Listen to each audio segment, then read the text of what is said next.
વિદ્યાર્થી મિત્રો, એવીપી એજ્યુકેશનની અંદર તમારું સ્વાગત છે। આજે આપણે ધોરણ 5માં ગણિત વિષયમાં પ્રકરણ 10મો અને 100મો ભાગ એના વિશે ભણીશું। તો જે વિદ્યાર્થી મિત્રો ચેનલને સબસ્ક્રાઇબ ના કરી હોય કરી લેજો, જેથી નવા વિડીયો તમને સરળતાથી મળી રહે। અહીં અગાઉ આપણે આ પ્રકરણના 3 ભાગ ભણ્યા, હવે આપણે ભાગ 4 ભણીશું। તો અહીંયા આપણને કહેલું છે કે કિરણ 200 રૂપિયા લઈને ખરીદી માટે ગયો। નીચેનું બિલ જુઓ। દુકાનદાર દર્શાવેલ કિંમતમાં યોગ્ય જગ્યાએ દશાંશ ચિહ્ન મૂકવાનું ભૂલી ગયો છે। તો યોગ્ય જગ્યાએ દશાંશ ચિહ્ન મૂકો અને બિલની કુલ રકમ શોધો। વિદ્યાર્થી મિત્રો, અહીંયા આપણે જોઈશું તો કિરણ એ 200 રૂપિયા લઈને ખરીદી માટે ગયો છે, માટે અહીંયા જે બિલનો કુલ સરવાળો થાય 200 રૂપિયા કરતો વધવો જોઈએ નહીં, બરોબર। 200 અથવા 200 કરતો ઓછી કિંમત થવી જોઈએ, એ રીતે આપણે અહીંયા દશાંશ ચિહ્ન મૂકવાના છે।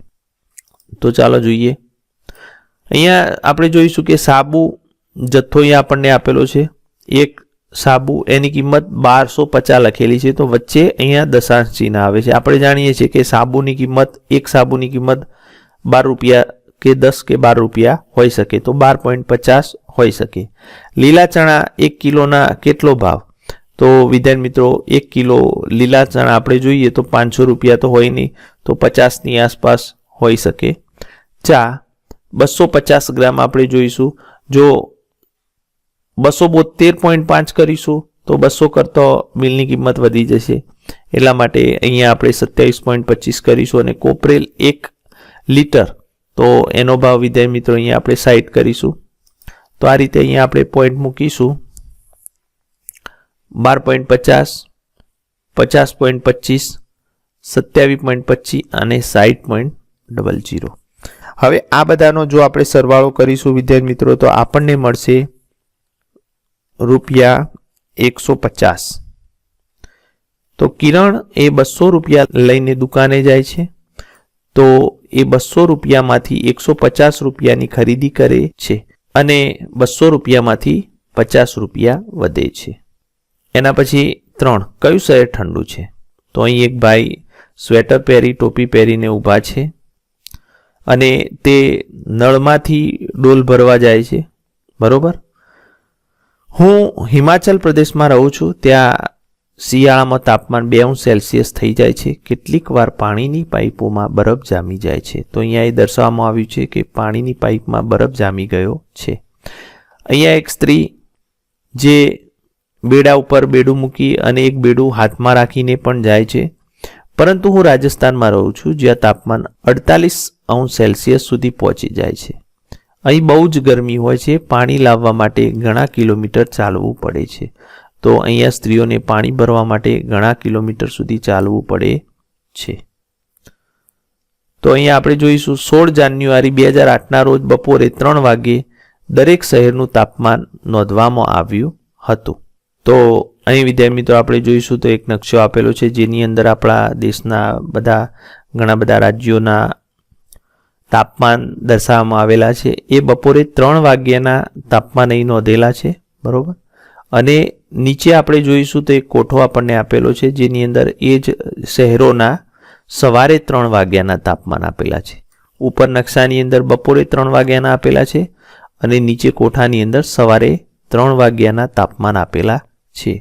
તો હવે આપણે અહીંયા જોઈશું કે બપોરે 3 વાગે કયા સ્થળનું તાપમાન સૌથી વધુ હતું, તે જ સમયે કયું સ્થળ સૌથી વધુ ઠંડુ હતું। તો બપોરે 3 વાગ્યાનો એ માહિતી આપણે અહીંયા જોઈશું, કયા સ્થળનું તાપમાન સૌથી વધારે છે, બરોબર। તો અહીંયા આપણે જોઈએ તો બપોરે 3 વાગે મુંબઈ શહેરનું તાપમાન સૌથી વધુ હતું, તો અહીંયા આપણે લખીશું સૌથી વધુ મુંબઈનું તાપમાન હતું। એના પછી બીજો પ્રશ્ન છે, તે જ સમયે કયું સ્થળ સૌથી વધુ ઠંડુ હતું? તો વિદ્યાર્થી મિત્રો આપણે જાણીએ છીએ કે ઉત્તરમાં વાતાવરણ ઠંડુ હોય એટલે કે શ્રીનગર, તો શ્રીનગરનું તાપમાન ઠંડુ હતું, એટલે શ્રીનગર શહેર ઠંડુ હતું એ જ સમયે। તો અહીંયા આપણે લખીએ શ્રીનગર ઠંડુ હતું, બરોબર। હવે મુંબઈનું તાપમાન શ્રીનગરના તાપમાન કરતાં કેટલું વધુ હતું? તો વિદ્યાર્થી મિત્રો અહીંયા મુંબઈના તાપમાનમાંથી આપણે શ્રીનગરનું તાપમાન બાદ કરીશું તો મુંબઈનું તાપમાન છે 35.1 અને શ્રીનગરનું તાપમાન 8.1. એમાંથી બાદબાકી કરીશું તો આપણને જવાબ મળશે અહીંયા 27. બરોબર. તો મુંબઈનું તાપમાન શ્રીનગરના તાપમાન કરતાં વિદ્યાર્થી મિત્રો 27°C જેટલું વધુ હતું.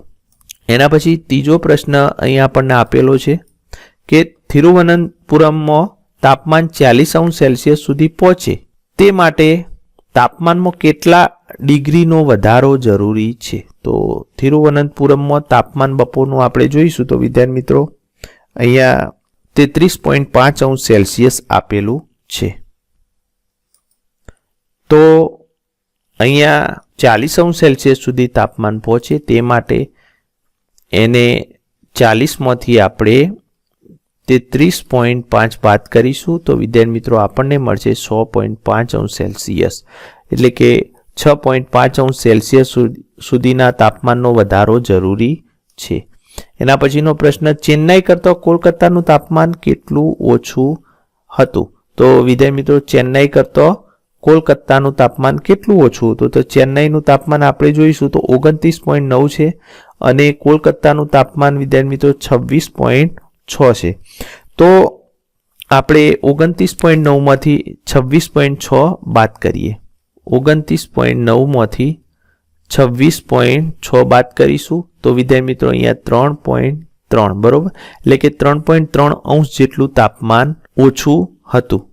એના પછીનો પ્રશ્ન આ જ દિવસે સવારે 3 વાગ્યે પણ આ શહેરોના તાપમાન નોંધવામાં આવ્યા હતા. કોષ્ટક જુઓ અને પ્રશ્નોના ઉત્તર આપો. તો અહીંયા બે પ્રશ્નો આપેલા છે. કોષ્ટકમાં આપણે જોઈશું કે સવારે 3 વાગ્યે કયા સ્થળનું તાપમાન સૌથી ઓછું હતું. કલ્પના કરો કે તમે ત્યાં છો અને કેવું અનુભવો છો તેનું વર્ણન કરો.